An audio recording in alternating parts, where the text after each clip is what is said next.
جو عشاء کی نماز کے بعد انسان وطر پڑھتا ہے 3 رکعت، جو ہمارے ہاں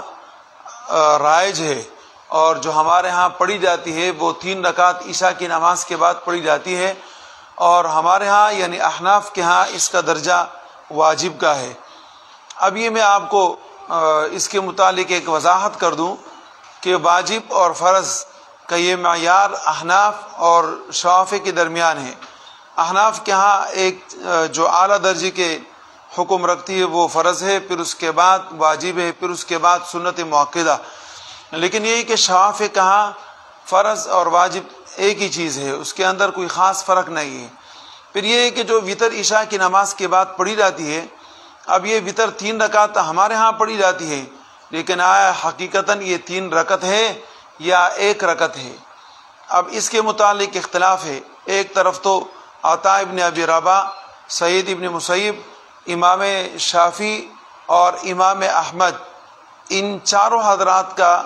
یہ مذہب ہے، فرماتے ہیں کہ عشاء کی نماز یہ وطر 1 رکعت کی ادا کی جائے گی۔ وطر عشاء کی نماز کے بعد جو وطر ہوگا وہ 1 رکعت کا ادا کیا جائے گا۔ اور ان حضرات کے پاس دلیل حضرت عبداللہ ابن عمر، حضرت عبداللہ ابن عباس رضی اللہ تعالی عنہما، دونوں حضرات کی دلیلیں ہیں، اور اس میں نبی علیہ الصلوۃ والسلام سے منقول ہے الوتر رکعۃ من آخر اللیل، کہ وطر رات میں آخری رکعت ہے۔ رات کی نماز میں وطر 1 رکعت ہے اور آخری رکعت ہے، رکعۃ من آخر اللیل۔ ظاہر ہے کہ انسان جب وطر پڑھتا ہے تو اس کے بعد پھر باقی نمازیں نہیں پڑھتا، اس لیے فرمایا کہ رات کی نماز کے اندر جو آخری نماز ہے وہ وطر کی نماز ہے اور وہ 1 ہی رکعت ہے۔ اب اس میں ہم بحث نہیں کریں گے کہ وطر کے بعد نفل پڑھ سکتے ہیں یا نہیں پڑھ سکتے، یہ بات کی بات ہے، لیکن بہرحال وطر کی 1 رکعت نماز ہے امام شافعی، امام احمد، سعید ابن مسیب اور عطا ابن ابی رباح کے ہاں۔ اور ان حضرات نے پھر یہ وضاحت کر دی کہ آخر میں جو 3 رکعتیں ہیں، 2 رکعتیں الگ سلام کے ساتھ آپ پڑھ لیں، 2 رکعتیں آپ نے پڑھ لی، پھر دائیں طرف بائیں طرف آپ نے سلام پھیر لیا، اور سلام پھیرنے کے بعد پھر جو 1 رکعت آپ کے پاس رہ گیا وہ 1 رکعت وطر شمار ہوگا، اور 1 رکعت وہ الگ پھر 2 سلاموں کے ساتھ دائیں بائیں طرف سلام پھیر کے ادا کیا جائے گا۔ امام صاحب اور صاحبین یہ حضرات فرماتے ہیں کہ وطر کے 3 رکعتیں ہیں، اور یہ تینوں رکعتیں 1 سلام کے ساتھ ادا کی جائے گی۔ امام ابو حنیفہ اور صاحبین ان حضرات کی دلیل بھی حضرت عبداللہ ابن عباس، حضرت عبداللہ ابن عمر رضی اللہ تعالی عنہما کی روایت ہے، اور اس میں 3 رکعات کا ذکر ہے، جو حدیث مذکورہ بھی آ رہا ہے کہ انشاءاللہ 3 رکعات، 3 رکعتوں کا ذکر ہے کہ وطر کے 3 رکعتیں ہیں۔ اور پھر یہ ہے کہ امام طحاوی رحمہ اللہ اس پر ایک نظر بھی پیش کرتے ہیں، اور ہم امام شافعی، امام احمد، سعید ابن مسیب، عطا ابن ابی رباح کو ایک جواب بھی دیتے ہیں۔ وہ جواب یہ ہے کہ آپ نے جو یہ بولا کہ وطر کا 1 رکعت ہے، تو اس میں اس بات کا احتمال ہے کہ اس کے ساتھ 2 رکعتیں شروع کی ملی بھی ہو، لیکن آپ نے 2 رکعتوں کا ذکر نہیں کیا، 1 رکعت کا ذکر کیا۔ اور جس بھی روایت کے اندر احتمال پیدا ہو جاتا ہے تو احتمال محتمل روایت سے استدلال نہیں ہوتا، لہذا آپ اس سے استدلال نہ کریں۔ اور اس کے مخالفت میں اور معارضت میں، جیسے کہ آپ کے پاس عبداللہ ابن عمر اور حضرت عبداللہ ابن عباس رضی اللہ تعالیٰ عنہ کی روایت ہے 1 رکعت کے متعلق، تو اسی طریقے سے وہ ہماری دلیل ہے 3 رکعتوں کے متعلق، تو وہ انہی حضرات سے منقول ہے اور اس کے معارضے، لہذا اس کے اوپر عمل کرنا چاہیے۔ امام طحاوی رحمہ اللہ فرماتے ہیں کہ دیکھیں، جو دیکھنے کی بات ہے وہ یہ ہے کہ یہاں فرض اور سنت کا معیار دیکھیں، فرض اور سنت کا معیار، کہ آپ 3 رکعتیں آپ کو کہیں بھی سنت کے اندر نہیں ملے گا، 3 رکعتیں آپ کو جہاں بھی ملے گی وہ فرض کے اندر آپ کو ملے گی۔ جیسے کہ مغرب کی نماز فرض ہے، اور مغرب کے فرض نماز کے اندر 3 رکعتیں ادا کی جاتی ہیں۔ مغرب کے فرض نماز کے اندر کتنی رکعتیں؟ 3 رکعتیں ادا کی جاتی ہے۔ تو واجب بھی عند الشافعی فرض ہی ہے، اور ہمارے ہاں بھی تقریباً قریب ہے، ایک گونا سا فرق ہے۔ بات سمجھ میں آ گئی اسی کہتے ہیں کہ جناب وطر 3 رکعت ہو سکتی ہے اور وہ واجب ہو سکتا ہے، وہ سنت بھی نہیں ہے تو 2 باتیں معلوم بھی کہ جناب 3 رکعتیں ہیں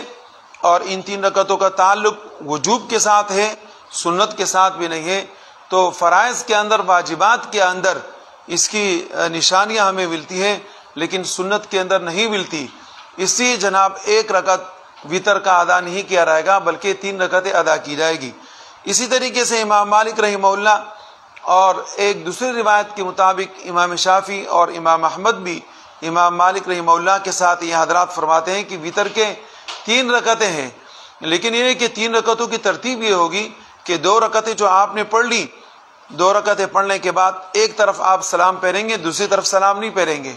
اور پھر یہ کہ 1 رکعت کے لیے آپ کھڑے ہو جائیں گے تو دوسری طرف کو جو سلام آپ کا باقی وہ پھر آپ پھیر لیں گے۔ اور امام مالک ان حضرات کے پاس دلیل حضرت نافع رضی اللہ تعالیٰ کی روایت ہے۔ حضرت نافع رضی اللہ تعالیٰ کی روایت کے اندر اس طرح کا ذکر ہے کہ انہوں نے نماز پڑھی حضرت عبداللہ ابن عمر رضی اللہ تعالیٰ عنہ کے پیچھے اور انہوں نے اس طریقے سے عمل کیا۔ اس کے متعلق بھی وہی پرانی والی بات ہے جو ہم آپ کو بتاتے ہیں کہ جناب جو ہے نا یہ سلام کا احتمال پیدا ہو گیا ہوگا، حقیقت میں 3 رکعتیں ایک سلام کے ساتھ ہیں اور نبی علیہ الصلوۃ والسلام کا اس کے اوپر معمول رہا ہے۔ جی وخالفهم فی ذلک آخرون، یہ وخالفهم فی ذلک آخرون اس سے مراد کون ہے؟ کہتے ہیں فافترقوا علی فرقتین، 2 جماعتیں الگ الگ ہو گئی۔ فقال بعضهم الوتر 3 رکعات، ایک جماعت نے بولا کہ وطر 3 رکعتیں ہیں، جیسے کہ میں نے آپ کو بتایا کہ امام مالک، امام شافعی اور احمد کی دوسری روایت یہ حضرات فرماتے ہیں 3 رکعتیں۔ اب 3 رکعتوں کے اندر احناف بھی ان کے ساتھ ہے، لیکن یہ کہ احناف، امام مالک، امام شافعی اور احمد ان حضرات کے درمیان ایک گونا سا فرق ہے، وہ یہ ہے کہ امام ابو حنیفہ رحمہ اللہ فرماتے ہیں کہ 3 رکعتیں ہیں لیکن ایک سلام کے ساتھ، اور امام شافعی، امام احمد، امام مالک یہ حضرات فرماتے ہیں 3 رکعتیں ہیں لیکن 2 سلاموں کے ساتھ۔ اب 2 سلاموں میں آپ کو بتایا کہ 2 رکعتیں ایک سلام کے ساتھ اور پھر آخر میں جناب 1 رکعت ایک سلام کے ساتھ، اس اعتبار سے 2 سلامیں ہو گئی۔ اور پھر لا یسلم فی آخرہن، کہ انہیں آخر کے اندر اس کا سلام نہیں پھیرا رہے گا، مطلب آخر میں سلام نہیں پھیرا رہے گا، احناف کے مذہب کی طرف اشارہ ہے۔ وقال بعضهم الوتر 3 رکعات،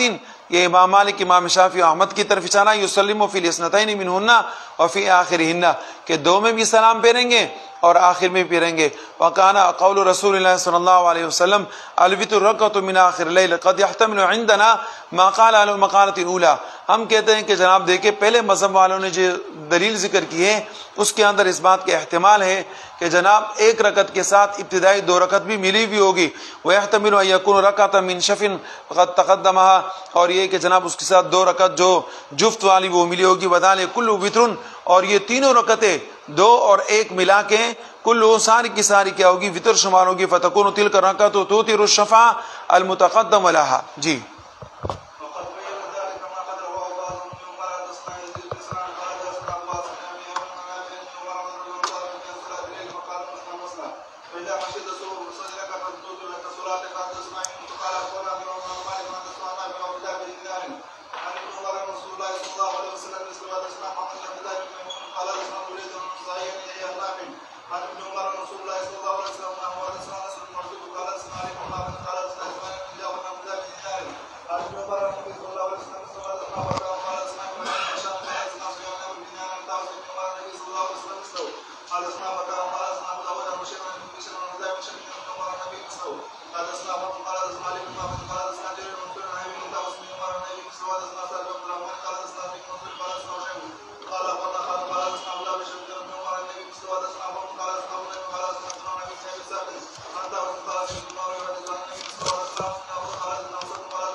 يجب كان كان يجب كان صلاة كصلاة المغرب جاء جواب لسائر اللي يطالب بالقرآن على صلاة المغرب المقدس وبعد ذلك النبي ما ذكرنا وصلى قول ورواية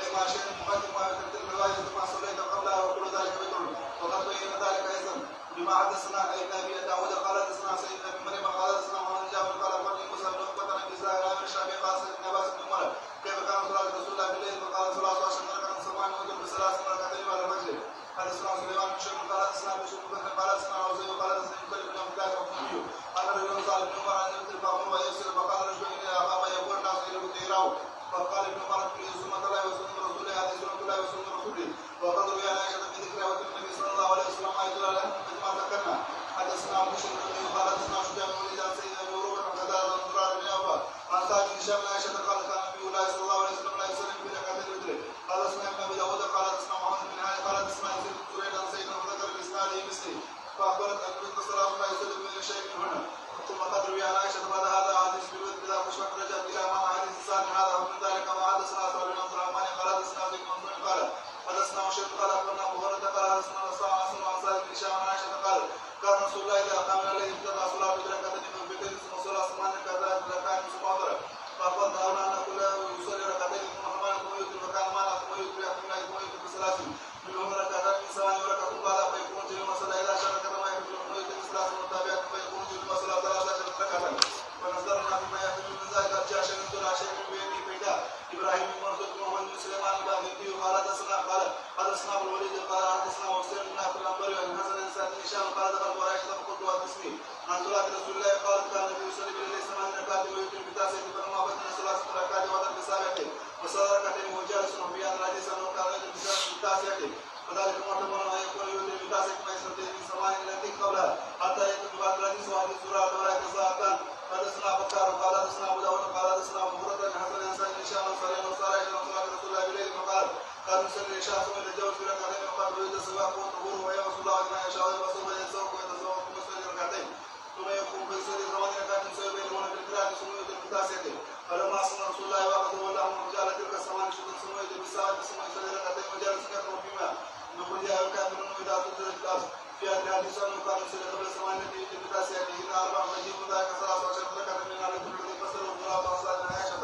وهو صلاه ركعات لا يصلي الا في اخر اليوم قد صح روايه صلاه عائشه وبارك على ما ذكرنا فقد روى ابن ابي شيخ بن عائشه بذلك ما حدثنا ربي المازن قال اسمع قال ابن شيخ بن شيخ قال ابن قال وزاو قال ابن عبد الله بن شيخ قال صلى عائشه عن رسول الله بالليل فقال كان اذا صلى بالناس العشاء يقول فيصلي ركعتين قال وكان يصلي من الليل يصلي ركعه في اذا فاذا قال الرسول صلى ركعتين ويجلس ثم يخرج فيصلي بالناس صلاه الفجر في هذا الحديث انه كان يصلي اذا دخل بيته بعد العشاء ركعتين وعليه تسمع فيه الى ذكر المصالح كان على حديث غير ركعتين اللتين كان يخفف على ما قال سعد بن هشام عائشه رسول الله كان يقول صلاه من الليل بركعتين اثنتين وما حملنا معنا حديث كتاب بن شمس بن عثمان ليتبنى هو حديث سعد بن هشام ولا تزاكم وقال رواه مسلم بن عبد الرحمن بذلك ما قال حدثنا محمد بن عبد قال حدثنا صالح بن مكان قال حدثنا ابو يزيد قال حدثنا يحيى بن كثير قال حدثنا مسلم بن عبد الرحمن عائشه النبي كان يصلي الى الليل 13 ركعه يصلي 8 ركعات ثم يؤتي بركعه ثم يصلي ركعتين وجالس من اذا اراد يركع وبرك وصل بين اصابع الرجل كامل ركعتين فيحتمل ان يكون 8 ركعات التي او تربي تاسعه النبي هذا الذي يصلي 8 ركعات التي ذكر سعد بن هشام ان شتى رسول الله كان يصلي قبلهن 4 ركعات يتبع هذا الحديث وحديث صالح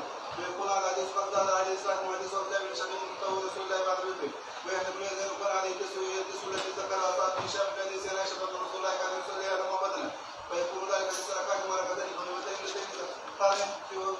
يقتدي بهما صلاه ثم كان يصلي بعد الوتر ركعتين جالسا بدل ما كان يصلي قوله يبين قائما وركعتان فقد على ذلك اذا 13 ركعه قال اسمع ابراهيم المرسول قال اسمع اسماعيل القزاز قال اسمع ابن صالح قال اسمع يا ابن كثير ابي سمه قال صلاه عائشه صلاه رسول الله بالليل وقال كان يصلي 13 ركعه يصلي 8 ركعات ثم يصلي ركعتين وجالسا فاذا اراد ان يرفع وبركه قائما اسماعيل وكان يصلي ركعتين الى فجر ركعه من صلاه السوري فهذا الحديث معنى ومعنى حديث عن داود عن سهل غير المترك ذكر الوتر قال اسمع محمد قال اسماعيل بن عمر قال اسمع اسماعيل بن كثير من سمع كان عائشه قال كان رسول الله صلى الله عليه وسلم يصلي بالليل 11 ركعه من ركعتين وجالس يصلي ركعتين قبل الصلاه ذلك 13 ركعه فقد وافق هذا الحديث حديث عمرو بن ابي وقال يصلي ركعتين قبل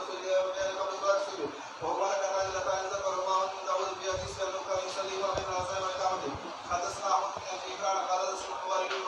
وحدثنا روح بن الفتح قال حدثنا احمد بن يحيى قال حدثنا سفيان قال حدثنا النبي بن قال سمع رسول يقول دخلت على عائشه فصلت صلاه رسول الله بالليل وقال كان صلاه بين رمضان وغير 13 ركعه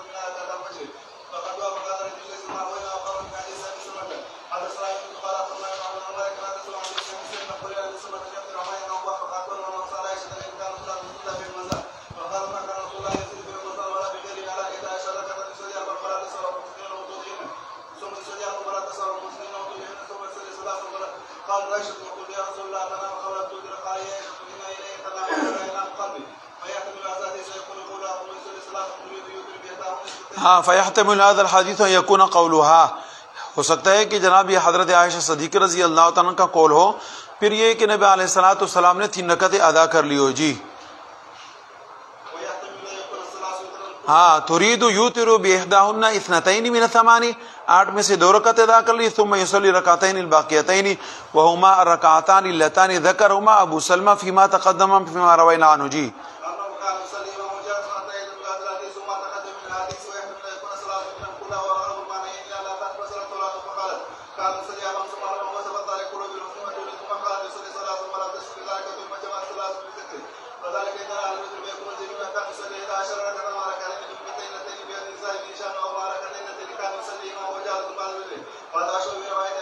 وہ شیر بند کرو.